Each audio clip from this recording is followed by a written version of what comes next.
শুরুটা হয় একটা ক্লাসরুম থেকে, যেখানে মক টেস্টের ফলাফল ঘোষণা করা হচ্ছে। সব ছাত্রদের মুখ কালো, কারণ কারোরই পরীক্ষা ভালো হয়নি। তখন শিউন নামের এক ছেলে, যে উপর থেকে শান্ত কিন্তু ভেতরে রেগে আছে, সে দাঁড়িয়ে পড়ে এবং একটা বই নিয়ে সোজা একটা ছেলের মুখে ছুঁড়ে মারে। এমন কি ঘটেছে যার কারণে শিউন এমনটা করেছে? এই প্রশ্নের উত্তর পেতে আমাদের 13 দিন পিছনে যেতে হবে। এখানে আমরা দেখি শিউনকে, যে ক্লাসের সবচেয়ে মেধাবী ছাত্র। সকাল দুপুর সন্ধ্যা রাত সে কেবল পড়ে আর পড়ে। একদিন ক্লাস টিচার শিউন এবং আরেক ছাত্রকে দাঁড় করিয়ে বলে, তোমরা দুজনেই ম্যাথে সবচেয়ে বেশি নাম্বার পেয়েছো। শিউন পায় প্রথম পুরস্কার, কিন্তু কেউ তাকে অভিনন্দন জানায় না। সেকেন্ড প্রাইজ পায় ইয়ংবিন, আর পুরো ক্লাস তাকে হিরোর মতো বাহাবা দেয়, কারণ সে ছিল ক্লাসের দাদা। তারপর ম্যাডাম বলে, মক টেস্টের আর মাত্র 2 সপ্তাহ বাকি, ভালো করে পড়ো। শিউনের প্রথম হওয়া ইয়ংবিন সহ্য করতে পারে না, তাই সে শিউনের উপরে হিংসা করতে থাকে। আসলে শিউন অনেক চুপচাপ স্বভাবের, সে তেমন কারোর সঙ্গে কথা বলতে চাইতো না। নিজের মতো সে সবসময় চুপচাপ থাকতো, এবং সে তার কানে সবসময় হেডফোন লাগিয়ে রাখতো, যাতে করে কেউ তার সঙ্গে কথা বলতে না আসে। আর এই কারণেই শিউনের কোনো বন্ধু ছিল না। অন্যদিকে ইয়ংবিনও শিউনের মতো মেধাবী ছিল, তবে সে সবসময় শিউনের পরের পজিশনে থাকতো, অর্থাৎ শিউন ফার্স্ট হলে সে সেকেন্ড হতো। ইয়ংবিন আজ পর্যন্ত কোনোদিনও শিউনকে কাটিয়ে উঠতে পারেনি, তাই সে শিউনকে দেখে সবসময় জেলাস ফিল করত। তবে ইয়ংবিন কোনো ভালো ছেলে না, তার ভেতরে একজন ভালো স্টুডেন্টের কোনো গুণই নেই, বরং তার স্বভাব চরিত্র ও আচার আচরণ সবকিছু একদম বাজে। এমনকি সে বেশ কিছু স্টুডেন্টদেরকে নিয়ে একটি গ্যাং চালায়। তো এরপর ইয়ংবিন আর তার বন্ধুরা এক নতুন ছাত্রকে বিরক্ত করতে থাকে এবং তাকে জোর করে তার নিজের টাকে কোল্ড ড্রিঙ্কস আনতে পাঠায়। তারপর ইয়ংবিন তার এক বন্ধু বিল্লুর স্লিপার চায়, আর সেই স্লিপার জোরে শিউনের পিঠে ছুঁড়ে মারে। তখন শিউন নিজের ইয়ারফোন খুলে দেখে যে এই কাজ কে করেছে। ইয়ংবিন বলে, সরি, ভুল করে লেগে গেছে। শিউন বলে, আবার যেন এমন না হয়। শিউনের এই উত্তর ইয়ংবিনের অহংকারে আঘাত করে, তাই সে তার সামনে গিয়ে বলে, হলে কি করবি রে? শিউন শুধু বলে, এ ভুল যেন আর না হয়। এই কথা শুনে ইয়ংবিন অনেক রেগে যায়। এরপর সে শিউনের সামনে এসে বলে, কি বললি তুই? দ্বিতীয়বার তোকে মারলে তুই আমার কি করতে পারবি? তোর সাহস থাকলে আমাকে ছুঁয়ে দেখা, তোকে এখানেই পুঁতে ফেলবো। শিউন প্রচন্ড রেগে গিয়ে তাকে মারতেই যাচ্ছিল, তখনই বাহিরের এক স্কুলের কিছু ছেলেরা ক্লাসে ঢুকে আর বলে, এখানে সুহু নামের ছেলে কোথায়? ক্লাসের সব এক ছেলেকে দেখিয়ে জানে ওখানে ঘুমাচ্ছে। তারপর এক ছেলেকে সুহুকে জাগিয়ে বলে, কয়েকটা ছেলে এসেছে তোকে মারতে। সুহু উঠে বলে, কে তোমরা? তাদের একজন বলে, তুই কাল আমার গার্লফ্রেন্ডকে হোটেলে খাওয়াতে নিয়ে গিয়েছিলি, তাই তোকে শিক্ষা দিতে এসেছি, যাতে তুই ভবিষ্যতে তার থেকে দূরে থাকিস। সুহু বলে, ভাই, সে তো নিজেই আমার পেছনে পড়ে আছে। কিন্তু এই কথা শুনে ছেলেটা অনেক রেগে যায়। এরপর সে এবং তার পুরো টিম সুহুকে মারতে আসে। তবে সুহু অনেক ভালো ফাইট করতে জানতো। সে আসলে একসময় মার্শাল আর্ট প্লেয়ার ছিল, আর কয়েকবার মার্শাল আর্টে জিতে মেডেলও পেয়েছে। তবে সেটা এখানকার কেউই জানতো না, তাই সুহু তাদের সবাইকে মার অবস্থা খারাপ করে দেয়। এতে ক্লাসের সব একদম অবাক হয়ে যায়। সন্ধ্যায় শিউন যখন বাড়ি ফিরে আসে, তখন তার বাবা বলে, আমার ট্রেনিং ক্যাম্পে যেতে হবে, 2 সপ্তাহ পর ফিরবো, নিজের খেয়াল রেখো। শিউন তখন তার বাবাকে নিজের রেজাল্ট দেখায়, যেখানে লেখা আছে সে ফার্স্ট হয়েছে। তখন তার বাবা তাকে কংগ্রেচুলেশন জানায়। কিছুক্ষণ পরে শিউন যখন ইউটিউবে স্টাডি ভিডিও দেখছিল, তখন তার বাবা আসে এবং জিজ্ঞেস করে, তুমি এখনো কি তার সঙ্গে কথা বলো? শিউন বলে, না, শুধু তার লেকচার দেখি। আসলে সেই টিচার হলো শিউনের মা, যে এখন শিউনও তার বাবার সঙ্গে থাকে না। তারপরে শিউনের বাবা নিজের জিনিসপত্র নিয়ে চলে যায়। তার চলে যাওয়ার পর শিউন আবার ভিডিও প্লে করে, আর সেখানে তার মা স্টুডেন্টের বলছে, আমার ছেলে পুরো স্কুলে প্রথম হয়, সে কখনো টিউশনে যায় না, শুধু ঘরে মন দিয়ে পড়াশোনা করে। পরদিন সকালে শিউন যথারীতি সবার আগে স্কুলে পৌঁছে যায়, কিন্তু ক্লাসে ঢুকে সে দেখতে পায় যে একটি বেঞ্চের মধ্যে সুহু ঘুমাচ্ছে। শিউন বুঝতে পারে না যে এত সকালবেলা সুহু এখানে কি করছে, আর সেখানেই বা কেন ঘুমাচ্ছে। তো সেদিন আবার তাদের সবার ফিজিক্যাল ক্লাস ছিল। তো শিউন সহ বাকিরা যখন মাঠে চলে যায়, তখন কেউ একজন শিউনের স্পোর্টস ট্যাক স্যুট ডাস্টবিনে ফেলে দেয়, যার ফলে শিউন তার ড্রেস খুঁজে পায় না। যাই হোক, মাঠে শিউনের পারফরমেন্স ছিল খুবই খারাপ। 400 মিটার দূরে সে সবার শেষে। তবে সবার প্রথম হয় সুহু, যে ছিল সবচেয়ে ফিট। দ্বিতীয় হয় ইয়ংবিন, আর শিউন থাকে একদম শেষে। সবাই তাকে নিয়ে হাসতে থাকে। ইয়ংবিনের দলে থাকা বিল্লু বলে, দেখো কেমন জম্বির মতো দৌড়াচ্ছে। এই কথা সুহুর ভালো লাগে না, তাই সে নিজের জুতা খুলে বিল্লুর উপর ছুঁড়ে মারে, আর বলে জুতা ফিরিয়ে দেয়। ক্লাসের কারো সাহস ছিল না সুহুর বিরুদ্ধে ধারণার, তাই বিল্লু চুপচাপ তার জুতা ফেরত দেয়। স্কুল ছুটির পর শিউন বাড়ি ফিরে যায় আর খেয়ে পড়তে বসে। রাতের বেলা তার বাড়ির বেল বেজে ওঠে। সে ভাবে, এত রাতে আমার বাসায় কে আসতে পারে? আমার না কোনো বন্ধু আছে, না আত্মীয়। তারপরে সে দরজা খুলে দেখে একজন ডেলিভারি বয় দাঁড়িয়ে আছে, আর সে আর কেউ নেই, স্বয়ং তার ক্লাসমেট সুহু। আর এভাবেই শিউন জানতে পারে যে সুহু আসলে লেখাপড়ার পাশাপাশি ডেলিভারির কাজ করে, আর অনেক রাত পর্যন্ত ডেলিভারির কাজ করার ফলে সে সকালবেলা স্কুলে গিয়ে ঘুমায়। সুহু বলে যে শিউনের একটি পার্সেল আছে। শিউন বলে, এই পার্সেল আমার নয়, আমার অ্যাপার্টমেন্ট নম্বর 101, এটা তো 102-এর। তখন সুহু বলে, চল অত্যন্ত এক গ্লাস পানি তো দে। শিউন বলে, কেন দেব? সুহু বলে, ভাই, আমি তোর ক্লাসে পড়ি, তার উপর পানি খাওয়ানো পুণ্যের কাজ, শুধু পানি চেয়েছি, থাকার জায়গা নয়। অদ্ভুত লোক তো। অনেক ভাবার পর শিউন সুহুকে এক বোতল পানি দেয়, আর সুহু পুরো বোতল শেষ করে সেখান থেকে চলে যায়। পরদিন স্কুলে এক নতুন ছাত্র আসে, যার নাম বিউমসুক। সে ক্লাসে নিজের পরিচয় দেয়। শিক্ষক বলে, তাকে কেউ বিরক্ত করো না, বিয়মসুক আসলে কোরিয়ার অনেক পপুলার একজন রাজনীতিবিদের ছেলে, আর তার বাবা হলো শহরের সবচেয়ে ধনী ব্যক্তি। এদিকে ইয়ংবিন এখানে ইচ্ছা করে শিওনের সিটের উপর গিয়ে বসেছিল। ঠিক তখনই শিওন ক্লাসে আসে আর তাকে তার সিট থেকে সরতে বলে। তখন শিওন নিজের ডেস্ক থেকে একটা কলম তুলে নেয়।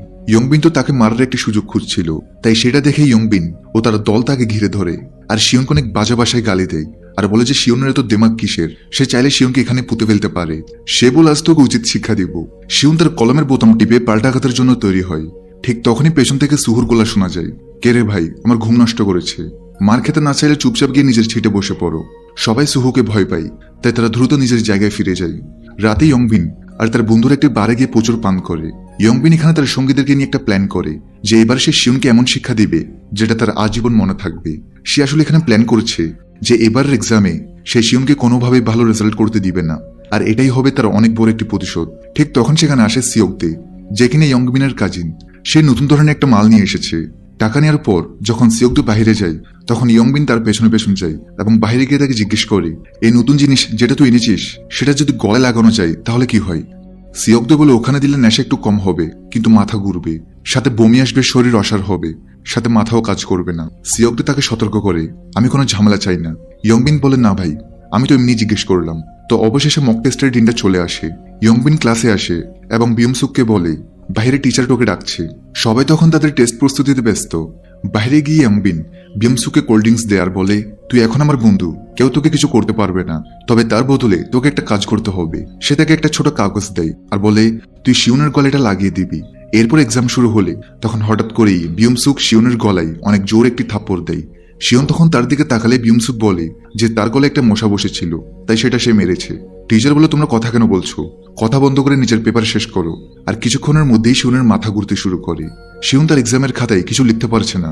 কিছুক্ষণ পরে সে তার ঘাড়ের মধ্যে একটি স্টিকার পায়, যেটাতে আছে এক ধরনের ড্রাগস।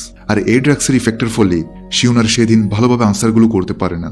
শিওনে তো প্রচন্ড রেগে যায় আর সে নিজেই নিজেকে সেখানে প্রচন্ড জোরে জোরে থাপ্পড় দিতে থাকে, যেটা দেখে ক্লাসের সবাই একদম অবাক হয়ে যায়। পরীক্ষার শেষে ফলাফল প্রকাশ হয়। শিওন দেখে যে সে ফেল করেছে, যার ফলে সে রেগে গিয়ে কলমটা জোরে জোরে টেবিলে আশ্রয় ফেলে আর সিট থেকে উঠে সে সোজা ইয়ংবিনের কাছে গিয়ে একটা বই দিয়ে তার মুখে আঘাত করে। তারপরে সে গুল্লুর হাতে প্যান ঢুকিয়ে দেয় যেন সে এতে হস্তক্ষেপ না করে।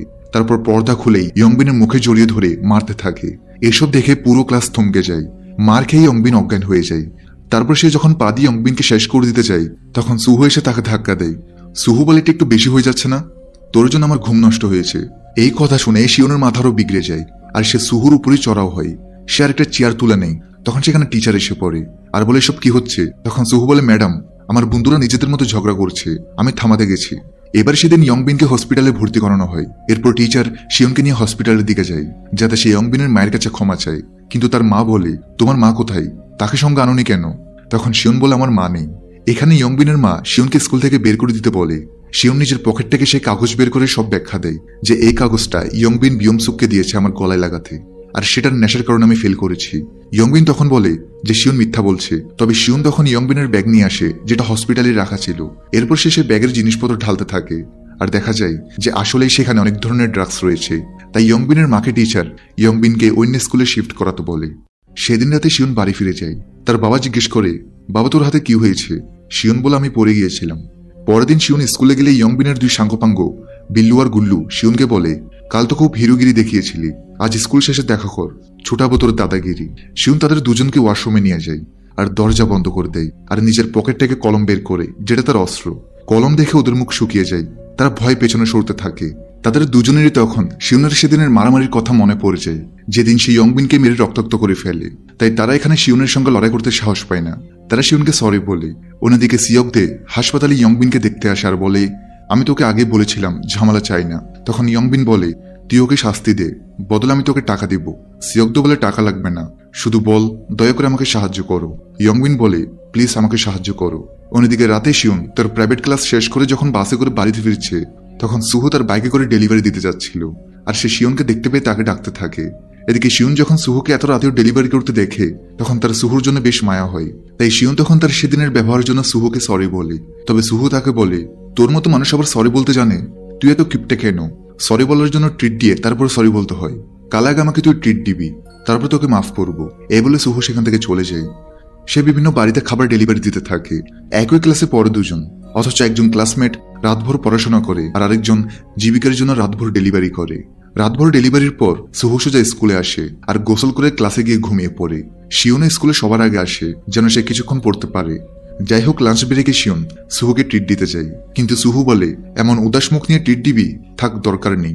তবুও তারা লাঞ্চ করতে ক্যান্টিনে যাই। সুহু বলে আমি ভেবেছি ট্রিট দিতে তুই ভালো কোনো রেস্টুরেন্টে নিয়ে যাবি, স্কুলের খাবার তো রোজই খাই।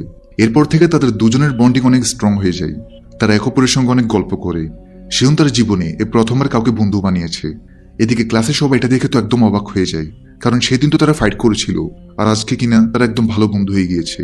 অন্যদিকে বিয়মসুক সেদিনের পর থেকে অনেক বেশি লজ্জাবোধ করছিল, আর সে সরি বলতে এলে শিউন তাকে বলে এসব বলে আমার সঙ্গে ভুল করে বন্ধুত্ব করতে আসিস না। এই বলেই শিউন তার বাড়ির দিকে রওনা দেয়। বাড়ি ফেরার পথে তার সামনে পড়ে ইয়ংবিন, সিওকদে আর তার দল। তারা শিউনের পথ আটকায়। সিওকদে বলে তোর সঙ্গে কোনো শত্রুতা নেই, কিন্তু তোকে পিটানোর জন্য পেমেন্ট পেয়েছি। সে শিউনকে চড় মারে। শিউনকে থাপ্পড় মারাই স্কুলের সবাই তাদের মারামারি দেখতে থেমে যায়। তারপর তারা তাকে জোর করে নিয়ে যেতে থাকে।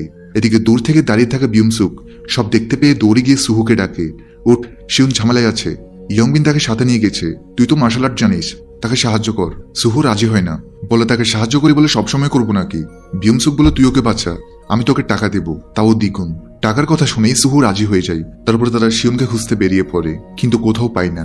ওদিকে সিওকদে শিউনকে একটা ফাঁকা জায়গাতে মারার প্রস্তুতি নেই।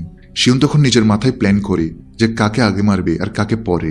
তারপর সে কলম বের করে প্রথমে সবচেয়ে শক্তিশালী লোকটাকে মারতে যায়, কিন্তু সিওকদে তার হাত চেপে ধরে।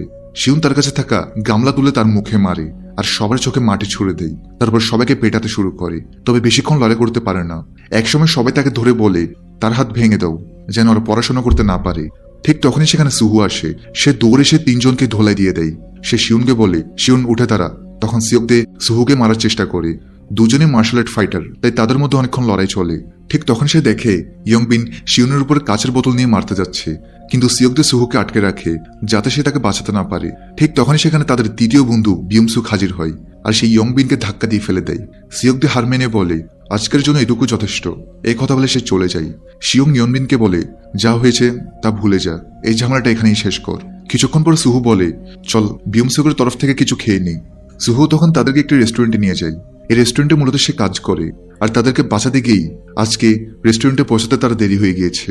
এরপর তারা তিনজন মিলে একসঙ্গে কাজ করতে থাকে। আর শিউন এখানে সুহুকে কাজ করতে দেখে বুঝতে পারে যে সুহু আসলে কতটা হার্ড ওয়ার্ক করে। স্কুলে লেখাপড়া শেষ করে এই রেস্টুরেন্টে এসে কাজ করা, আবার ডেলিভারি করতে যাওয়া, এটা মোটেও কোনো সহজ কাজ নয়। তারপর চতুর সুহু খাবারের লোভ দিকে নিজের বন্ধুদের দিয়ে রেস্টুরেন্টের কাজ করিয়ে নেয়। তারা ফ্লোর মুছে, বাসন মাজে, ফ্রিজে কোল্ড ড্রিঙ্কস সাজায়। তারা তিনজন মিলে কাজ শেষ করে খেতে বসে। আর খাওয়ার সময় বিয়মসুক শিউনকে আরেকবার মন থেকে সরি বলে, তাই এবার শিউন তাকে মাফ করে দেয়। এদিকে একজন গ্যাংস্টার গিলসোকে দেখা যায়, যে আসলে সিওকদের বস।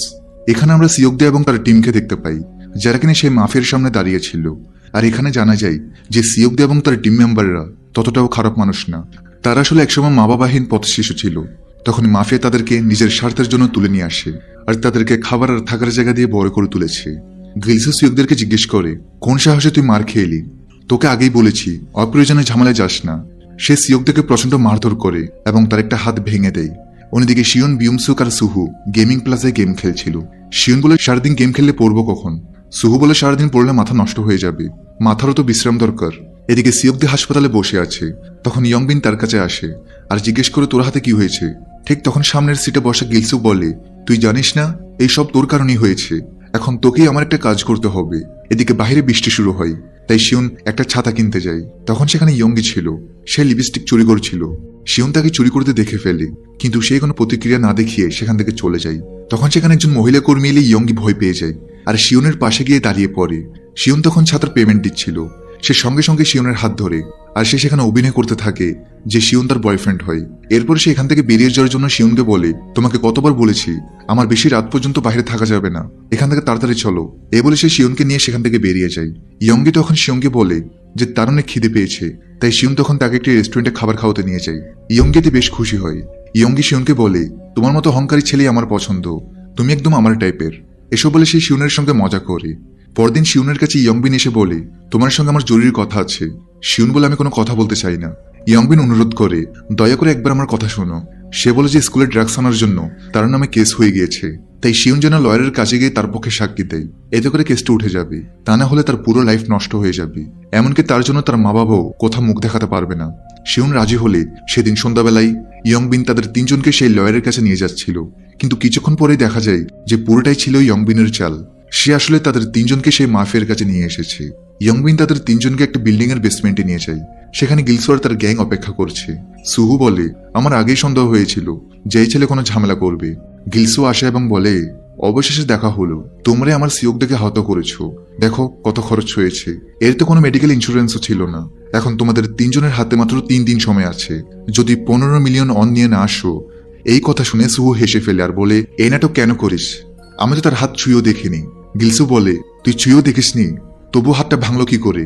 শিউন বলে, তোমার কাছে কোনো প্রমাণ আছে যে আমরা হাত ভেঙেছি? গিলসু রেগে গিয়ে বলে, তোমরা আমাকে চেনো না। আমি পয়সার জন্য মানুষ মারি আর তাদের লাশও পাওয়া যায় না। গিলসু ছুরি বের করে বলে, তোমাদের হাতে মাত্র 3 দিন সময় আছে। তারপর সে সুহুর হাতে একটা কাট দিয়ে বলে, ধারটা যাচাই করছিলাম শুধু। এরপর তারা সেখান থেকে চলে যায়। শিউন, সুহু এবং বিউমসুক বুঝতে পারে না যে এত টাকা তারা কিভাবে ম্যানেজ করবে। তবে এমন সময় শিউনের মাথায় একটা আইডিয়া আসে। শিউনের কাছে যেহেতু ইয়ংগির নাম্বার ছিল, তাই শিউন তখন ইয়ংগির সঙ্গে যোগাযোগ করে সে ইয়ংগিকে তার সঙ্গে রেস্টুরেন্টে দেখা করতে বলে। আর সে খুব অল্প সময়ের মধ্যে ইয়ংগির সঙ্গে ভালো বন্ধুত্ব করে ফেলে। এরপর সে ইয়ংগির কাছে সে মাফিয়ার সম্পর্কে সবকিছু জানতে চায়। ইয়ংগিও তখন তাকে সবকিছু খুলে বলে যে সেই মাফিয়া কিভাবে তাদেরকে রাস্তা থেকে তুলে এনেছিল। ইয়ংগি আরো জানায় যে সেই মাফিয়ার আন্ডারে বেশ কিছু বেটিং সাইট পরিচালিত হয়। এমনকি শহরের ড্রাগ বাজারের পেছনেও তার হাত রয়েছে। তার পক্ষে সবকিছু করা সম্ভব। তাই ইয়ংগি শিউনকে বলে, তোকে আমি আমার বন্ধু হিসেবে বলছি, তোরা যেভাবেই হোক তার টাকাগুলো দিয়ে দিস। শিউন জিজ্ঞেস করে, আমি যদি টাকা দিই তাহলে কি আমি মুক্ত? ইয়ংগির এই প্রশ্নের কোনো জবাব ছিল না। রাতে বিয়ংসুক চুপচাপ তার বাবার ঘরে ঢুকে আর তার 50 মিলিয়ন অনের দামি ঘড়ি চুরি করে আনে। পরদিন স্কুলে সে তাদের বন্ধুদেরকে বলে, সমস্যার সমাধান করে ফেলেছি, আজ 3য় দিন আর আমার কাছে 15 মিলিয়ন ওয়ান আছে। বন্ধুরা জিজ্ঞেস করে, এই টাকা কোথা থেকে আনলি? বিয়ংসুক বলে, আমার ড্যাডের ঘড়ি বেচে দিয়েছি। যাই হোক, পরে তো সেটা আমারই হতো। এটা শুনে সুহু রেগে বলে, তুই এই টাকা ফেরত দে আর তোর বাবার ঘড়ি ফিরিয়ে আন। শিউন বলে, আমাদের পুলিশের সাহায্য নেওয়া দরকার, কারণ সেই শিশুদের ফাঁদে ফেলে ড্রাগস ব্যবসা চালায়। এইসব কথাও ইয়ংগি তাকে বলেছে। আর এটাও যে গিলসুর একটা গ্যাম্বলিং অ্যাপ আছে, সে অ্যাপটা তার পার্টনার চালায়। প্রথমে তারা মানুষদের জিততে দেয়, তারপর বড় অঙ্কে বাজি ধরলে তারা সব হারে। সবকিছু আগে থেকেই ফিক্সড থাকে। লোকদের অ্যাকাউন্টের টাকাগুলো মুহূর্তেই শূন্য হয়ে যায়। আর টাকা ফেরত পেতে গেলে গিলসুর কাছ থেকে ঋণ নেই, আর পরিশোধ করতে না পারলে দামি জিনিস দিয়ে দেয়। কিছুদিন আগে এক ছেলে তার মায়ের গাড়ি দিয়ে দেয়। এই ছেলেগুলোর কাছ থেকে টাকা তুলতে গিলসু তারা নিজের লোকজন দিয়ে কাজ করায়, যারা নিজেও কোনো না কোনোভাবে তার জালে আটকে গেছে। তারা প্ল্যান করছে যে তারা তাকে পুলিশের হাতে তুলে দিবে, কারণ আজ যদি তারা তাকে টাকা দেয় তাহলে পরবর্তীতে কোনো গ্যারান্টি নেই যে সে তাদের থেকে আর টাকা চাইবে না। তবে তাকে পুলিশে ধরিয়ে দেওয়ার জন্য প্রমাণ প্রয়োজন। এই জন্য সুহু বলে যে সে নিজে সেই মাফিয়ার কাছে যাবে, আর সেই মাফিয়া যেভাবেই হোক তাকে তার আস্তানায় নিয়ে যাবে। তখন সেই জন্য তার লোকেশন ট্র্যাক করে সেখানে পুলিশ নিয়ে দ্রুত চলে যায়, যেটার মাধ্যমে লোকেশন বের করা যাবে। তারপরে সে সরাসরি গিলসুর কাছে যায়। গিলসু জিজ্ঞেস করে, বাকিরা কোথায়? চল এবার আমার টাকা দিই। সে মাফিয়াকে বলে যে সুহু ভালো করেই জানে যে তার বেশ কয়েকটি সাইট রয়েছে। সে চাইলে তাকে কোটি টাকা উপার্জন করতে হেল্প করতে পারে। সে সাইট পরিচালনা করার জন্য শুধুমাত্র আইডিয়ার প্রয়োজন। এখানে সে আরো জানায় যে সে যেহেতু অনেক ভালো একজন ফাইটার, তাই স্কুলের সবার মধ্যে সে অনেক পপুলার। সে যদি একবার তার সব সাইটের কথা সবাইকে জানিয়ে দেয় তাহলে সমস্ত স্টুডেন্টরা তার সাইটে খেলার জন্য পাগল হয়ে যাবে। এমনকি এই বিষয়ে তার কাছে আরো বেশ কিছু আইডিয়াও আছে। সে বলে, তোমার তো নিশ্চয় অফিস আছে, চলো সেখানে বসে খাই আর কথা বলি। এই আইডিয়া গিলসের খুব ভালো লাগে, তাই সে সুহু আর তার লোকদের নিয়ে রওনা হয়। ইয়ংগি শিউনের কাছে গিয়ে বলে, তুমি ওকে একা যেতে দিলে কেন? শিউন বলে, পুলিশ ঠিক সময় পৌঁছে যাবে, তুমি শুধু তার বাড়ি ঠিকানা দাও। তখন ইয়ংগি গিলসুর বাসার ঠিকানা দিয়ে দেয়। ঠিকানা পাওয়ার পর বিয়ংসুক একা গিলসুর বাড়িতে টাকা দিতে বের হয়, কিন্তু শিউন তাকে আটকায়। বিয়ংসুক বলে, আমি টাকা দিয়ে সব শেষ করতে চাই, আমি চাই না সুহুর কিছু হোক। তারপর সে ট্যাক্সিতে উঠে সেখান থেকে চলে যায়। শিউন পায়ে হেঁটে পুলিশ স্টেশনের দিকে দৌড়ায়। এদিকে ইয়ংগি সিওক দেখে বলে, গিলসুকে জেলে পাঠানোর বন্দোবস্ত করছি। সে যদি জেলে না যায় আমরা সারা জীবন ওর ফাঁদে আটকে থাকবো। অন্যদিকে সুহু তার স্মার্ট ওয়াচে রেকর্ডিং অন করে আর ওই ছেলেদের উদ্দেশ্যে বলে, নীল দরজা বাড়িতে খুব ভালো মানায়। তারপরে সেই রেকর্ডিং শিউনকে পাঠিয়ে দেয়। গিলসে সুহুকে তার বাড়িতে নিয়ে যায় আর তাকে বসতে বলে। তারপর সে বলে, তোর ফোন দে, সেফটির জন্য, তুই খুব চালাক। সুহু বলে, আমি আমার ফোন কাউকে দিই না।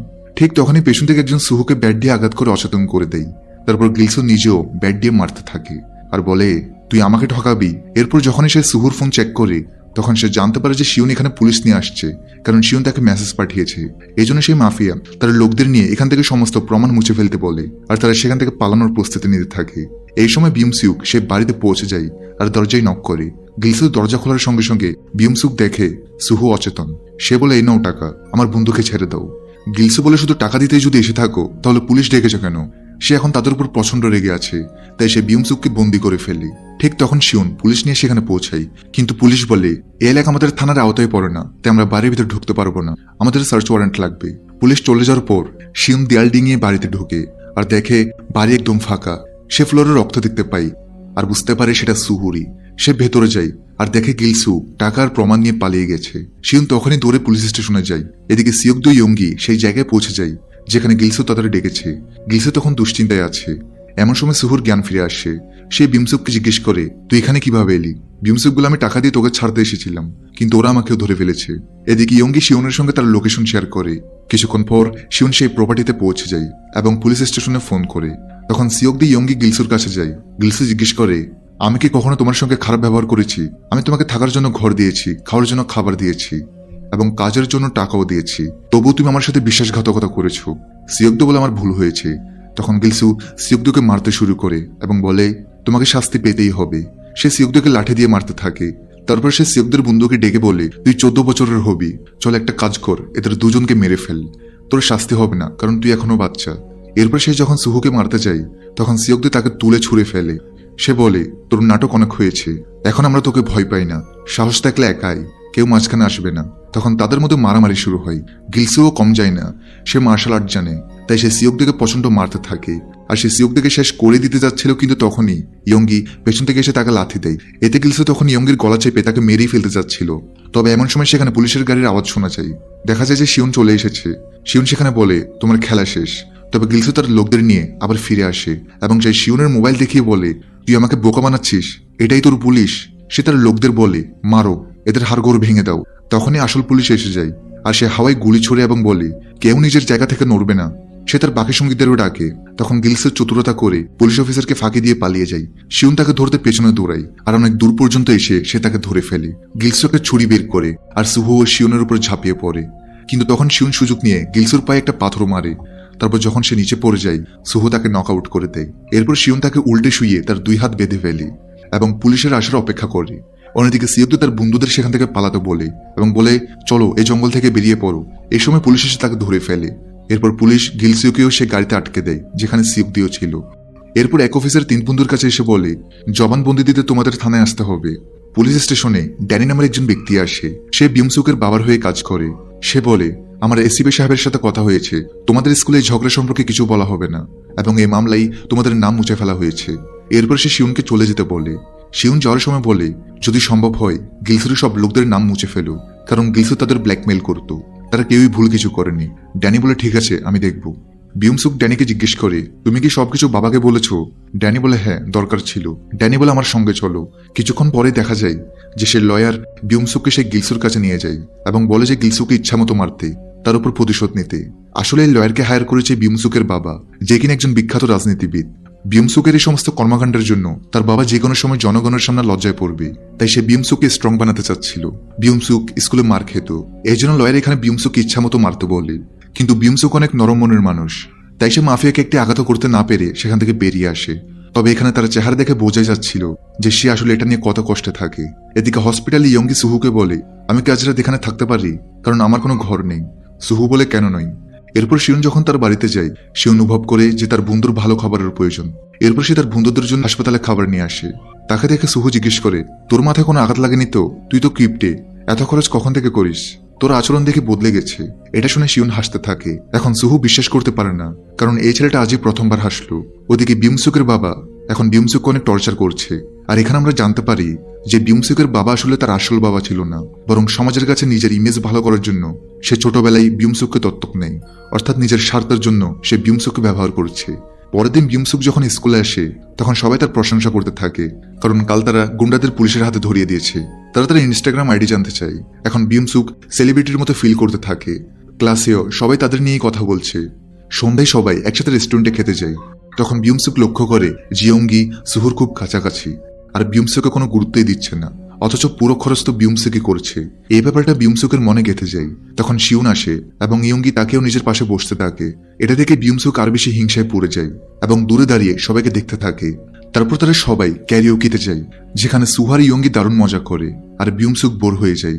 তাই সে বাইরে কোল্ড ড্রিঙ্কস নিতে যায়, কিন্তু যখন সে কোল্ড ড্রিঙ্কস নিয়ে ফিরে আসে তখন সে দেখে তার পুরনো স্কুলের সেই ছেলেগুলো এসেছে যারা তাকে আগে টর্চার করতো। তখন বিউমসুক লুকিয়ে পড়ে আর তারা তাকে খুঁজতে তাকে ফোন করতে থাকে। বিউমসুক যখন কোনো রকমে পালিয়ে বন্ধুদের কাছে ফিরে তখন দেখে ইয়ঙ্গি তার ফোনে আসা কলগুলো রিসিভ করছে এবং ওই ছেলেদের জানিয়ে দিয়েছে বিউমসুক কোন রুমে আছে। এটা দেখে বিউমসুক খুব রেগে যায় এবং বলে, তোমার এটুকু বুদ্ধি নেই যে ওইনার ফোন তুলতে নেই। তখন সুহু এসে তাকে শান্ত করে ও পাশে সরিয়ে নিয়ে যায়, কিন্তু ইয়ঙ্গি রেগে গিয়ে সেখান থেকে চলে যায়। সুহু বলে, আমি ওকে দেখে আসি। পরদিন স্কুলে বিউমসুক মন খারাপ করে বসে থাকে।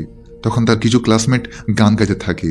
বিউমসুক রেগে উঠে দাঁড়ায় এবং চিৎকার করে বলে, চুপ করো, এত চেঁচামেচি কেন করছো?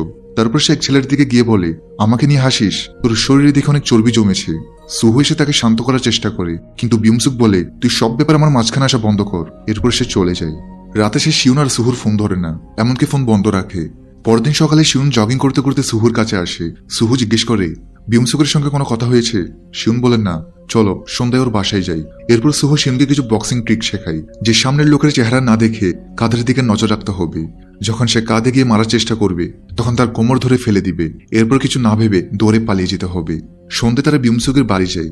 বিউমসুকের বাড়ি ছিল খুব সুন্দর লোকেশনে, কিন্তু বিউমসুক তাদের দেখে খুশি হয় না। সে অনিচ্ছা সত্ত্বেও তাদের ঘরে ঢাকে। সুহু জিজ্ঞেস করে, তুই ফোন বন্ধ রাখিস কেন? আজ স্কুলেও আসিসনি? বিউমসুক বলে, আমার শরীর খারাপ। এটা ছিল প্রথমবার সুহু এত সুন্দর কোনো বাড়ির ভিতর ঢুকেছে। সে বাড়িটা খুব পছন্দ করে আর ছবি দেখে বলে, তোদের পরিবার তো খুব সুন্দর। কিন্তু বিউমসুক বলে, আমার পরিবার নাই। বিউমসুক জানায় যে সে অনেক আপসেট থাকে, কারণ সেদিন ক্লাবে সেই ছেলেগুলির সাথে যা হয়েছে তারা তাকে সবসময় বুলি করত, এমনকি এখনো তার পেছনে লেগে আছে। এই জন্য সে অনেক ভয় পাচ্ছে। এসব শুনে সুহুর তার জন্য অনেক খারাপ লাগে। তারপর সুহু বলে, তাদের ফোন কর। সুহুর কথা শুনে বিউমসুক সাহস নিয়ে তাদের ফোন করে যে তোমরা কোথায় আছো। তারা বিউমসুককে ক্যারিওকের রুমে ডাকে। বিউমসুক যখন তার বন্ধুদের নিয়ে সেখানে যায় তখন সুহু বলে, ওর কাছে ক্ষমা চাও। তখন সেই ছেলেগুলোর লিডার এসে বিউমসুকের কাছে ক্ষমা চাই, কারণ তারা জানতো যে সুহু অনেক ভালো ফাইটার। তবে বিউমসুকের জন্য ক্ষমা এখন কোনো সমাধান নয়, বরং সেখানে সেই ছেলেগুলোকে প্রচন্ড মারতে থাকে। আর এক পর্যায়ে তো সে তাদের মেরে ফেলতেই যাচ্ছিল, তবে সুহু তখন তাকে জোর করে সেখান থেকে টেনে নিয়ে যায়। তবে বিউমসুক তখন বলে, তুই নিজেকে কি মনে করিস? তুই আমার চেয়ে তো শক্তিশালী, এর জন্য তোর এত অহংকার? তুই তো আমাকে কোনোদিনও তোদের বন্ধুই ভাবিসনি, বরং আমাকে তোদের প্রয়োজনে ব্যবহার করিস। কিন্তু এটা শুনে সুহু প্রচন্ড রেগে যায়। এতে করে তাদের দুজনের মধ্যে মারামারি হতে যাচ্ছিল। তবে শিউন তাদেরকে থামতে বলে, তাই বিউমসুক তখন সেখান থেকে চলে যায়। তখন আবার সেই ছেলেরা বিউমসুককে ফোন করে, কিন্তু বিউমসুক ফোন কেটে দেয়। ঠিক তখন সে দেখে তার ক্লাসের লফঙ্গা ছেলেরা তার কাছে আসছে। এমন সময় তার পুরনো স্কুলের ছেলেরা আবার আসে আর বলে, চল আমাদের সঙ্গে। কিন্তু গুল্লু বদমাস আর বিল্লু সেই ছেলেদের ধরে একটা নির্জন পার্কিংয়ে গিয়ে মারধর করে আর ওদের সব টাকা নিয়ে নেয়। তারপর বিল্লু বলে, চল তোকে একটা ভালো খাওয়াই। তারা সবাই বিউমসুককে নিয়ে যে একটা ডিস্কো বারে, যেখানে বিউমসুক বুঝতে পারে টাকা খরচ করে সেদের নেতা হতে পারে। তাই সে নিজের টাকা বের করে টেবিলের উপর রাখে এবং বলে, আজকের পার্টি আমার পক্ষ থেকে। এরপর সবাই বিউমসুকের ভক্ত হয়ে যায়। সবাই মিলে প্রচুর পান করে এবং একসাথে সেলফি তুলে। এরপর বিল্লু বলে, তুই আমাকে তোর আইডি বল, আমি তোকে ট্যাগ করব। আজ বিউমসুক খুব খুশি ছিল, কারণ একদিকে সে নিজের রাগ প্রকাশ করতে পেরেছে এবং অন্যদিকে সে এমন বন্ধু পেয়েছে যারা তার ইশারায় চলত। এরপর সে তার গরিব বন্ধু সুহুকে আনফলো করে, কিন্তু অতিরিক্ত পানের কারণে বিউমসুক মাতাল হয়ে যায়। এর পরের দিন বিউমসুক ক্লাসে সবচেয়ে দেরিতে আসে। শিক্ষক চলে যাওয়ার পর শিউন তাকে জিজ্ঞেস করে, তুই দেরিতে এলি কেন? কিন্তু সে কোনো উত্তর না দিয়ে তার নতুন বন্ধুদের কাছে চলে যায়। বিউমসুক বলে, গতরাতে কি হয়েছিল আমার কিছুই মনে নেই। এরপর বিল্লু সব বলা শুরু করে। তাদের কথা শুনে শিউন বুঝতে পারে যে বিউমসুক খারাপ সঙ্গতে পড়েছে। পরবর্তী পিরিয়ডে সুহু জিজ্ঞেস করে, আজ বিউমসুক আসেনি? কিন্তু তখনই বিউমসুক তার নতুন বন্ধুদের সাথে সেখানে আসে এবং আলাদা গিয়ে বসে। এরপর শিউন তার কাছে গিয়ে বলে, তোর সাথে কিছু কথা আছে। তারপর একান্তে গিয়ে শিউন তাকে জিজ্ঞেস করে, তুই এত বদলে গেলি কিভাবে? বিউমসুক বলে, সুহু আমাকে তার দাস মনে করত। সে কখনো আমাকে বন্ধু মনে করেনি, বরং সবসময় আদেশ দিয়ে নিজের ইশারায় চালাতো। তখনই সুহু সেখানে এসে বলে, তুই আমার পিঠ পিছনে আমার বদনামি করিস? বিউমসুক বলে, হ্যাঁ করছি, এখন যা করার কর। সেদিন রাতের বেলা বিউমসুক তার বন্ধুদের সাথে ক্লাবে আসলে তখন সেখানে ইয়ংবিনও তার সাথে দেখা করে, কারণ ইয়ংবিনি মূলত এই টিমের লিডার। আর ইয়ংবিনি এখানে বিউমসুককে তাদের টিমে ওয়েলকাম জানায় এবং বলে যে সুহু এবং শিউনের মতো স্বার্থপর মানুষদেরকে ছেড়ে সে ভালো কাজ করেছে। এতদিন পর সে তার আসল জায়গা চিনতে পেরেছে। অন্যদিকে শিউন ক্লাস শেষ করে বাইরে আসে এবং সেখানে সুহুকে পায়। সে বলে, আজ শুক্রবার রাত, মন ভালো লাগছে না, চল লং ড্রাইভে যাই। তারপর সে শিউনকে একটি বাড়িতে ডেলিভারি করতে নিয়ে যায় আর পঞ্চম তলায় যেতে বলে যেন তার স্ট্যামিনা বজায় থাকে। সুহু শিউনকে তার রেস্টুরেন্টে নিয়ে যায় এবং সেখানে বসে দুজনে পানীয় পান করে। ইয়ঙ্গিও এখানে ভালোবাসা পেয়েছে, তাই এখন সবাই তার বন্ধু হয়ে গেছে। শিউন বলে, আমার মনে হয় তারা বিউমসুকের কোনো ফায়দা নিচ্ছে। আজকাল সবাই নতুন নতুন কাপড় পরে ঘুরে এবং তাদের মদের টাকাও বিউমসুক দেয়। এরপর দিন লাঞ্চের সময় সুহু শিউনকে বোঝায়, তুই বিউমসুকের জন্য চিন্তা বন্ধ কর, সে যা করতে চায় করতে দে। তখনই বিউমসুকের কিছু গ্যাং সেখানে আসে এবং লাইন না ধরে খাবার নিতে শুরু করে। তারপর সুহু বিল্লুকে মারধর করে এবং সবাইকে লাইনে দাঁড়াতে বলে, কিন্তু বিউমসুক অহংকারে সেখানে দাঁড়িয়ে থাকে। তারপর সুহু তাকে বলে, তোকে আলাদা করে বলবো, চল গিয়ে লাইনে দাঁড়া। কিন্তু বিউমসুক বলে, না, দাঁড়াবো না। তারপর সুহু তাকে জোরে ধাক্কা দেয়, কিন্তু বিউমসুক আবার দাঁড়িয়ে যায় এবং তার বিচ্ছু গ্যাং নিয়ে সেখান থেকে চলে যায়। আজ যা কিছু হয়েছে তা একদমই ঠিক হয়নি। বিউমসুক গুল্লুকে বাহিরে গিয়ে বলে, এমন কেউ কি আছে যে ওকে শিক্ষা দিতে পারে, তার হাত পা ভাঙতে পারে? বিল্লু বলে একজন আছে, তার নাম কাং। সে খুবই বিপজ্জনক ফাইটার, সে তার ফাইটের লাইভ স্ট্রিমিং করে। বিউমসুক তখন কাংয়ের কাছে যায় আর সে তাকে সুহুকে মারার জন্য 1 মিলিয়ন ওয়ান দিতে চায়। কাং রাজি। এরপর গুল্লু বলে, আগেও একবার ওদের মধ্যে ফাইট হয়েছে, তবে তখন কাং হেরে যায়। কিন্তু বিল্লু বলে, ওটা অনেক আগের কথা, এখন কাং সহজে ওকে হারিয়ে দিবে। তো সেদিন রাতের বেলা সুহু যখন ডেলিভারি করতে যাবে, বিউমসুক এবং তার সঙ্গীরা মিলে সুহুর মোটরসাইকেলের ব্রেকের তার কেটে দেয়। এতে করে সুহু যখন ফুড ডেলিভারি করতে যায় তখন সে রাস্তার মধ্যে অনেক বড় একটা অ্যাক্সিডেন্ট করে পড়ে যায়, কিন্তু সে এখানে কোনো মতে বেঁচে যায়। তবে সে তার পায়ে অনেক আঘাত পায়। এবার পরের দিন স্কুলে আসার পর বিউমসুকের চাহানি দেখে সুহু বুঝতে পারে যে তার সঙ্গে কাজটি কে করেছে। তবে সে বিউমসুকে তেমন কিছুই বলে না। 2 দিন পর শনিবার চলে আসে এবং সেদিন সুহুর জন্মদিন। ইয়ঙ্গি এবং শিউন তার জন্মদিন উদযাপনের জন্য প্রস্তুতি নিচ্ছে। সে সুহুকে কল করে, কিন্তু সে ফোন ধরে না। তারপর সে ইয়ঙ্গিকে মেসেজ করে আর 1 মিনিটের জন্য তার সঙ্গে দেখা করতে চায়। সে তাকে সুহুর জন্য একটি উপহার দিতে চায়। ইয়োগি জানতো যে তাদের মধ্যে কথা বন্ধ, তাই সে শিউনকে কিছু বলে না আর বলে, আমি মার্কেট থেকে কিছু জিনিস নিয়ে আসছি। তারপর সে বিউমসুকের সঙ্গে দেখা করতে যায় এবং সেদিন ফোন না ধরার জন্য সে দুঃখ প্রকাশ করে। তবে সেখানে সে দেখে বিউমসুকের কিছু গ্যাংও সেখানে উপস্থিত আর তারা ইয়ঙ্গিকে ধরে ফেলে। অন্যদিকে শিউন এবং সুহু ভিডিও গেম খেলছিল। শিউন ইয়ঙ্গিকে কল করতে যায়, কিন্তু তার ফোন বন্ধ পায়। হঠাৎ সুহুর মোবাইলে একটি মেসেজ আসে এবং শিউন তা পড়ে। তাতে লেখা, আমার কল ইগনোর করা বন্ধ করো এবং তাড়াতাড়ি এখানে এসে লড়াইটা শেষ করো, ইয়ঙ্গি এখন আমার কবজায়। এই মেসেজ পড়ে শিউনের মনে সব পরিষ্কার হয়ে যায় যে বিউমসুক সুহুকে মারার পরিকল্পনা করছে। আর আজ তো সুহুর বার্থডেও, তাই শিউন মেসেজ করে, আমি পথে আছি, আমার জন্য অপেক্ষা করো। তারপর সে সব মেসেজ ডিলিট করে আর সুহুর ফোন বন্ধ করে সেটি সোফার কুশনের মধ্যে লুকিয়ে রাখে যাতে সুহু ফোন না পায়। তারপর সে সুহুকে বলে, আমি মার্কেট থেকে আসছি। সুহু বলে, তাড়াতাড়ি আসিস, না হলে আমি সব খাবার খেয়ে ফেলবো। কিছুক্ষণ পর শিউন সেই জায়গায় পৌঁছে যায়। সে তার পেছনের পকেট থেকে রেঞ্চ বের করে। তখন ইয়ঙ্গি শিউনকে দেখে তার কাছে আসে এবং জিজ্ঞেস করে, সুহু কোথায়? শিউন বলে, চলো তাড়াতাড়ি এখান থেকে পালাও। এরপর সে ইয়ঙ্গিকে নিয়ে পালালে ইয়ংবিন এবং তার সঙ্গীরা মিলে তাকে মারতে শুরু করে। ইয়ঙ্গি সেখান থেকে পালিয়ে যায়। পালানোর সময় সে পুলিশ স্টেশনে ফোন করে দেয়। এদিকে ইয়ংবিন এখানে শিউনের উপর প্রতিশোধ নিতে চাচ্ছিল, কারণ শিউন একবার তাকে প্রচন্ড মেরেছিল। তবে এটা বিউমসুকের খারাপ লাগে, তাই সে ইয়ংবিনকে শিউনকে ছেড়ে দেওয়ার জন্য বলে, কারণ তার ঝামেলা শিউনের সঙ্গে নয় বরং সুহুর সঙ্গে। তবে ইয়ংবিন তার কথা না শুনে সবাই মিলে শিউনকে মারতে থাকে। কিন্তু তখনই তাদের সাথে এসে জানাই যে সেই মেয়ে পুলিশ নিয়ে এসেছে, এখান থেকে বেরিয়ে পড়ো। সবাই পালাই। এরপর পুলিশ এসে শিউন এবং ইয়ঙ্গিকে উদ্ধার করে। পুলিশ তখন শিউনের কাছে সমস্ত ঘটনার ব্যাপারে জানতে চায়। তবে শিউন বলে যে সে পড়ে গিয়ে ব্যথা পেয়েছে, এখানে এমন সিরিয়াস কিছু হয়নি। অন্যদিকে সুহু শান্তিতে ঘুমাচ্ছিল। যখন তার ঘুম ভাঙে তখন দেখা যায় শিউন এবং ইয়ঙ্গি এখনো আসেনি। আসলে ব্যাপারটা কি? এদিকে শিউন অসুস্থ থাকার কারণে বেশ কয়েকদিন স্কুলে আসে না। এবার সুহু স্কুলে এসে ইয়ংবিনের বন্ধুদের কাছে আসে আর সে তাদের কাছে তার মোটরসাইকেলের ক্ষতিপূরণ চাই, কারণ তারাই তার মোটরসাইকেলের তার কেটে দিয়েছিল। তো ইয়ংবিনের বন্ধুরা বিউমসুককে এইসব কথাই বলছিল যে শিয়নকে সেদিন ইচ্ছা মতো ধোলাই করেছি, ঠিক সেভাবেই সুহুকেও তাদের উচিত শিক্ষা দেওয়া উচিত। তবে সুহু আবার এই সমস্ত কথা সেখানে দাঁড়িয়ে শুনতে পায়, তাই সে তখন তাদেরকে মারধর করে আর তাদের কাছ থেকে পুরো ঘটনা জানতে চাই। ইয়ংবিনের সে বন্ধু তখন সুহুকে সবকিছু বলে দেয় যে কিভাবে তারা ইয়ঙ্গিকে ধরে এনে সুহুকে আনতে চাইছিল, তবে তার বদলে শিউন চলে আসে। এগুলো শুনে সুহু খুব দুঃখ পায়। সুহু তখন সোজা শিউনের বাড়িতে চলে যায়। শিউন জিজ্ঞেস করে, তুমি এখানে কি করছো? সুহু বলে, আমি তোমার সাথে দেখা করতে এসেছি। তারপরে শিউন তার ভাঙা হাত লুকাতে চেষ্টা করে, কিন্তু সুহু তা দেখে ফেলে। তারপর সে জিজ্ঞেস করে, তুমি স্কুলে আসবে তো? শিউন বলে, হ্যাঁ। তারপর সুহু সেখান থেকে চলে যায়। অন্যদিকে বিউমসুকের বাবার রেগে বাড়িতে আসে এবং এসে তাকে মারধর করতে শুরু করে আর গালাগাল দিয়ে বলে, আমি তোমাকে কি বলেছিলাম, আমার নাম খারাপ করো না, কিন্তু তুমি তো কখনোই ঠিক হবে না। আমি তোমাকে সব দিয়েছি এবং বিনিময়ে তোমাকে শুধু চুপচাপ থাকতে বলেছিলাম, কিন্তু তুমি এটাও করতে পারো না। এখন তুমি গিয়ে যা খুশি করো, ড্রাগের ওভারডোজ নিয়ে মারা যাও, তাতে আমার কোনো পরোয়া নেই। এরপর রাতে বিউমসুক রেগে গিয়ে বাড়ি থেকে চলে যায়। ড্যানি তখন তাকে থামানোর চেষ্টা করে। তারপর সে সুহুর পাঠানোর একটি ছবি দেখে যেখানে লেখা ছিল, আমার ফোন ধরো, না হলে তোমার বন্ধুকে মেরে ফেলবো। সুহুর কাছে বিউমসুকের কল আসে। সুহু বলে, তুমি কোথায়? এসো একসাথেই সব শেষ করি। তারপর সে ইয়ংবিনের আঙ্গুল ভেঙে দেয় এবং তার চিৎকার শব্দ বিউমসুককে শোনায়। তারপর বিউমসুক কাংকে ফোন করে এবং বলে সুহুকে শেষ করতে হবে, চাওয়ার মতো সব টাকা পেয়ে যাবে। ততক্ষণে সুহু বক্সিং ক্লাবে পৌঁছে যায়। অন্যদিকে শিউন যখন পড়াশোনা করছে তখন তার কাছে ইয়ঙ্গির ফোন আসে। সে জানে সুহু সবকিছু জেনে গেছে, আজ সে কাজেও আসেনি এবং আমার ফোনও ধরছে না। সে কি বিউমসুকের সাথে দেখা করতে গেছে? অন্যদিকে সুহু বক্সিং ক্লাবের ভেতরে পৌঁছে যায়। পুরো বিচ্ছু গ্যাং উপস্থিত ছিল। বিউমসুকও সেখানে বসেছিল। তারপর বিউমসুক উঠে সুহুর সামনে আসে। সুহু তার কাছে ক্ষমা চাই আর বলে, এখন গিয়ে তুমিও শিউনের কাছে ক্ষমা চাও। বিউমসুক বলে, আমি কেন তার কাছে ক্ষমা চাইবো? তারপর সুহু বলে, যদি তুমি না চাও তাহলে আমি তোমাকে জোর করে ক্ষমা চাওবো। তারপর সে বিউমসুককে ঘুরিয়ে এক চর মারে। কিন্তু ঠিক তখনই কাং সুহুকে বলে, চল রিংয়ে আয়। তখন সুহু বলে, 2 মিনিট অপেক্ষা করো, আগে আমি ওয়ার্ম আপ করে নিই। তারপর সে পুরো বিচ্ছু গ্যাংকে মারধর করে।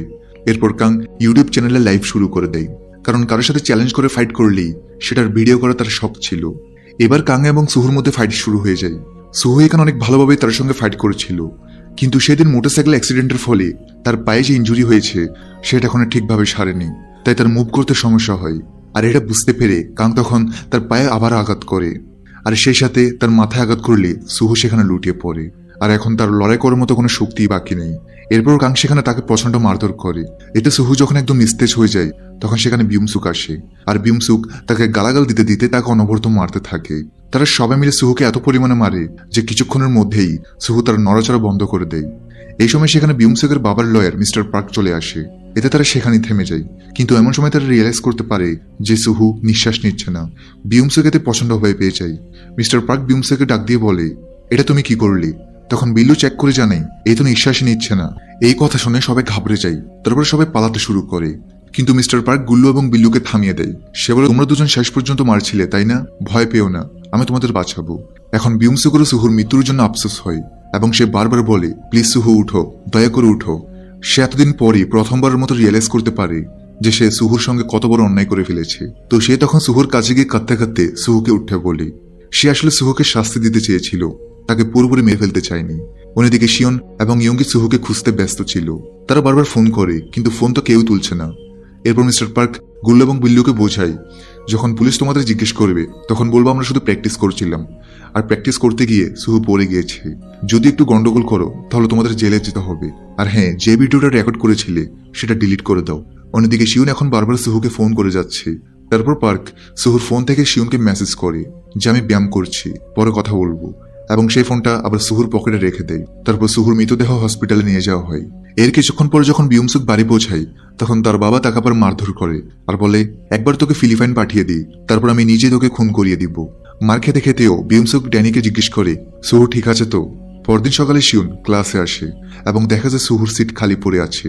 আজ ফাইনাল এক্সাম ছিল, তবু সুহু স্কুলে আসেনি। এই চিন্তায় শিউনকে কুড়ে খাচ্ছিল। এরপর ইয়ঙ্গি ফোনে শিউনকে বিউমসুক আর তার বিচ্ছু গ্যাং সুহুর সঙ্গে কি করেছে সব জানিয়ে দেয়। সে জানাই সুহু এখন হসপিটালে, কিন্তু এখনো তার জ্ঞান ফিরেনি, অর্থাৎ সে কোমায় চলে গেছে। কিছু লোক এসেছিল যারা হসপিটালের বিল দিয়ে গেছে। তারা সুহুর দাদিকে কিছু কাগজে সই করিয়েছে। তারপর সে হসপিটালে সুহুকে দেখতে যায়। ইয়ঙ্গি এবং সুহুর দাদি তখনই সেখানে ছিল। সুহুর এই অবস্থা দেখে শিউন ফুফিয়ে কাঁদতে শুরু করে, কারণ সে নিজেই সুহুর এই অবস্থার জন্য দায়ী মনে করছে। তারপর সে পুরো রাত হসপিটালে থেকে যায়। ইয়ঙ্গি বলে, তুমি স্কুলে গিয়ে তোমার পরীক্ষা দাও, আমি এখানে আছি। অন্যদিকে মিস্টার পার্ক বিউমসুককে ডেকে বলে, তৈরি হয়ে নাও, আজ তোমার বাবা নিজে তোমাকে স্কুলে নিয়ে যাবে। বিউমসুক জিজ্ঞেস করে, সুহু ঠিক আছে তো? পার্ক বলে, এখনো বেঁচে আছে। এদিকে শিউং ইয়ংবিনের স্কুলে পৌঁছে যায়। যখনই ইয়ংবিন ক্লাসে আসে শিউন তার গলা চেপে ধরে আর তাকে টেবিলে 5-6 বার আছড়ে মারে। তারপর সে পেন্সিল তুলে তার কাঁধে ঢুকিয়ে দেয়। বলো, তোর সেই ফাইটার কোথায় আছে? ইয়ংবিং বলে, এই মুহূর্তে সে রিংয়েই থাকবে। তারপরে সে শিউনকে সেই ভিডিও দেখায় যেটা বিল্লু রেকর্ড করেছিল। শিউন একটা লাঠি নিয়ে কাংয়ের রিংয়ে যায়। তখন কাং সেখানে প্র্যাকটিস করছে, কিন্তু শিউন যখন আক্রমণ করে কাং নিজেকে ডিফেন্ড করে নেয় এবং উল্টো শিউনকে মারতে শুরু করে।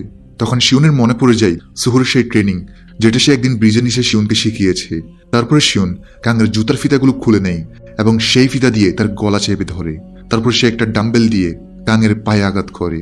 আর যখন সে আরেক পা ভাঙতে যায় কাং বলে, আমাকে ছেড়ে দাও, আমার জন্য না, তোমার সেই বন্ধু বিউমসুক সব করেছে। কিন্তু শিউন তবুও তার আরেক পা ভেঙে দেয়। অন্যদিকে বিউমসুকের বাবা নিজে তাকে পরীক্ষা দিতে স্কুলে নিয়ে যায়, কারণ সে ছিল একজন মন্ত্রী, তাই স্কুলের স্টাফরা তাকে অতিরিক্ত সম্মান দেয়। শিউন ক্লাসে আসে, তার হাতে একটা ফায়ারিং এক্সটিংগুইশার, আর সেটা দিয়ে সে গুল্লু আর বিল্লুকে মারতে থাকে। তারপর সে বিউমসুকের কাছে যায় এবং বলে, আমি তোকে আগেই বলেছিলাম সুহু থেকে দূরে থাকতে। বিউমসুক বলে, হ্যাঁ, মেরে ফেলে আমায়। কিন্তু শিউন শুধু তাকে একটানা ধাক্কা দিয়ে ফেলে দেয়। তার ইচ্ছা করছে বিউমসোকে বেধড়ক পেটাতে, তবুও সে নিজেকে কন্ট্রোল করে। তারপর শিউন স্কুল থেকে বের হয়ে যায়। সে কাঁদতে কাঁদতে জানালার কাজ ভেঙে ফেলে এবং চিৎকার করে বলে, আমাকে যেতে দাও। তারপর সে চলে যায়। কিছুক্ষণ পরে সে হসপিটালে গিয়ে তার বন্ধু সুহুর পাশে বসে পড়ে এবং সেখানেই ঘুমিয়ে পড়ে। এর কিছুদিন পর দেখা যায় বিউমসুকের বাবা তাকে পড়াশোনার জন্য বিদেশ পাঠিয়ে দেয়, কিন্তু সেখানে তার বন্ধুদের কথা সে ভুলতে পারেনি। ইয়ঙ্গি বুঝতে পারে এইসব তার দোষেই হয়েছে, তাই হঠাৎ একদিন সেও কোথাও হারিয়ে যায়। তবে মাঝে মাঝে সে সুহুর দাদিকে ফোন করে। শিউন তাকে খোঁজার অনেক চেষ্টা করে, কিন্তু তাকে কোথাও খুঁজে পায় না। বিউমসুকের বাবা শিউনকে জেলে পাঠানোর চেষ্টা করে, কিন্তু বিউমসুকের দোষ চাপা রাখতে তাকে শুধু স্কুল থেকে বহিষ্কার করা হয়। এই শহরের আর কোনো স্কুলে শিউনকে ভর্তি হতে দেওয়া হয়নি। তখন তার বাবা মা তাকে অন্য শহরের ইয়নুং হাই স্কুলে ভর্তি করিয়ে দেয়। স্কুলে পৌঁছে তার বাবা বলে, তুমি কোনো ভুল করনি। তারপর শিক্ষকরা শিউনকে ক্লাসে নিয়ে যায়, কিন্তু ক্লাসরুম দেখে মনে হয় এই স্কুল তো আগেরটার থেকেও বাজে। তাকে ক্লাসে সবার সামনে পরিচয় করিয়ে দেওয়া হয়। এরপর যখন শিউ পড়তে শুরু করে, তখন ক্লাসের এক দাদা তার কাছে এসে বলে, আরে মাখন। সে শিউনের জিনিসপত্র নিচে ফেলে দেয়। শিউন বলে, এভাবে বাচ্চাদের মতো আচরণ করে তুই হিরো হতে পারবি না। তারপর সে তার হাতিয়ার রেডি করে। এখানে সিন কাট হয়ে যায়। শেষে দেখা যায় যে কেউ একজন এক গুন্ডার কাছে গিয়ে শিউনের নাম বলে যে এই ছেলেটাই ফাইটার কাংকে মারধর করছে। আর এখানেই এই সিরিজের সিজন 1 শেষ হয়। সিজন 2 নিয়ে দেখা হবে পরের ভিডিওতে। আর সিজন 2 সিজন 1 থেকে আরো মারাত্মক এবং ইন্টারেস্টিং। ভিডিওটি লাইক করে দাও, আর সিজন 2 নিয়ে শীঘ্রই হাজির হচ্ছি। দেখা হবে পরের ভিডিওতে। সবাই ভালো